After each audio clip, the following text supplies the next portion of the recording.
जोहार गे सनाम को सगुन दाराम इᱧᱟ यूट्यूब चैनल रे तेहेन दो आले जिल उतु इसिन आले सिम जिल तेहेन ब्लॉग रे जिल उतु पेड़ा दाकाते सगुन दाराम पियन तबे इन जिल उतु चेत लेका इसिन कियन नेल ताबन पे नोआ ब्लॉग वीडियो रे तबे नोडे इन जिल को अरु फरचा बड़ा कातेन ससांग आर नींबू रसा रोडोजा आकइन ओना बेस लेका सिपी मिलाव कातेन 20 मिनट गान दोहोयन नोंका सिपी मिलाव काते दोहो लेखान दो और तायनम ते भाजी लेखान दो बेस चेहरा सिबिला ओना दो और जम रे मजा बुझाआ सिपी सत बड़ा कातेन नोडे इन बिलाती उरुदियन नोंका बिलाती उरुद काते मेसा लेखान उतु रे कम टाइम ते इसिनोआ और गोटा गोटा जहाँ गेट काते बोन एमा ओना रे दो जस्ती टाइम लगाआ और नोंका उरुद काते एम लेखान दो ग्रेवी को माने गाढ़ा सहित मेना और अडिगे चेहरा बुझा जम रहे कुटी को बाय नामो बिलाती रेना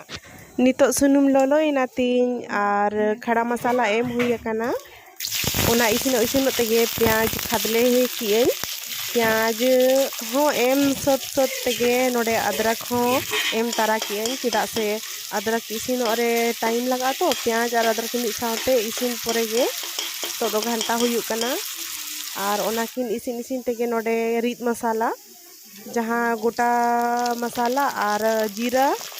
अदरक रसुन मरीच जो ले मेसा का नोरे और ओना घंटा मिलाव हुयुक कना नोडे ओना घंटा ते बेस चेहरा इसिन हुयुक कना नोडे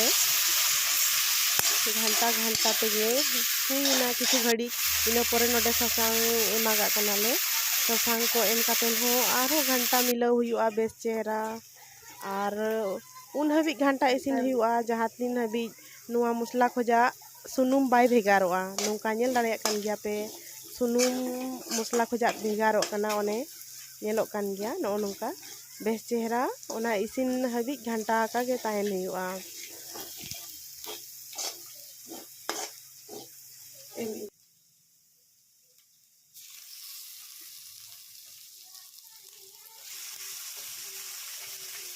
एनांग मोहाले जिल नितो इन खांजोया और जतो खांजो सत तायम नोआ रेया जहाँ मोहा ओडोक दा मेना आसे ओना को नोडे दुल मेसा बड़ा कातेन जतो मिलो काते बेस लेका घंटा हुयुआ ओना तायम इन नितो इन घंटाया सिणी दा को औरी चाबा हबी और इना तायम होंडा ते बेस लेका इसिना हरूब अतिन इसिना हरूब ते इसिन लेखान जिल भापाआ और बेस चेहरा नरम सही इसिनुआ सिबिल छोड़म बढ़तिया और नरम इसिनुआ नपाय बुझाआ ओना दो जम रे हो और ध्यान दोहो कथा सुनुम दो लगती हिसाब तेगे लगा हुयुआ एनखान जम रे हो सिबिल बुझाआ और लाज रे हो बड़ी अरसंग बाय बाजाआ अल्टी पल्टी बेस लेका घंटा गियन नितोंग और घंटा सत कातेन हरूब हुयुआ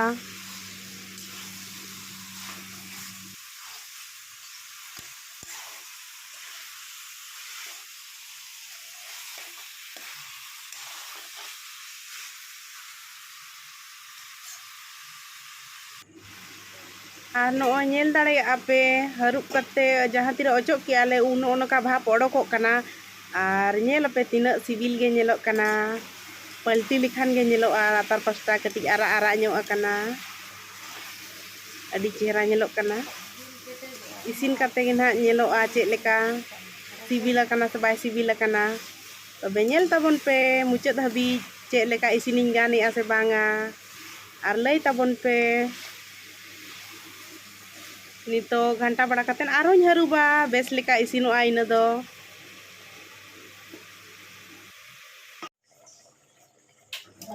नितो दो हरूब खना आरो अचोगिया नेल दाड़ेया कान गया पे नोआ मोहा दा जहाँ मेसाली एन ताहेन ओना को जतो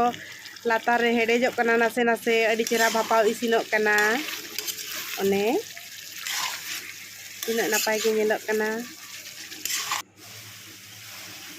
नोय नोआ नेलेआ पे अडी चेहरा मसला को सुनुम को अडी चेहरा गाबावा कना नोआ रे हिसाब गे मेनाआ अड़ी जस्ती मसला हो बढ़ती बांगा और सुनुम हो अड़ी बढ़ती दो बेस बाय बुझा नितो बिलाती मेसाई एन नोरे और नोआ को जो घंटा मिलाव कातेन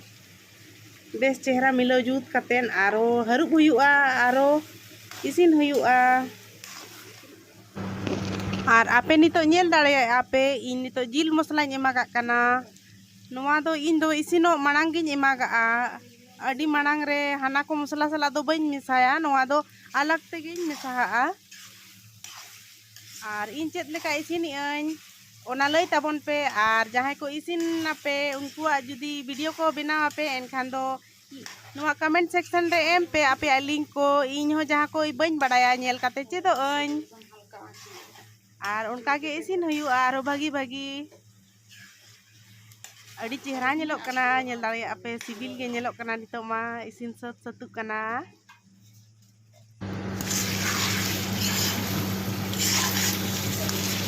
नोय नितो दो पूरा ना इसिन सत सत गे नेल उतरेना नेल दाड़े आपे नितो नासेना दा एमागा कनई इन दो जस्ती तो ना बइन रासेया सेबेज सेबेज गे रासेयई। और नुआ बेस लेका दा घंटा मिलाव कातेन हरुब हुयुआ इना तायम गिन हा मी घड़ी खदो खदो हेडेज लेन खान गे इसिन बड़ा गदोआ।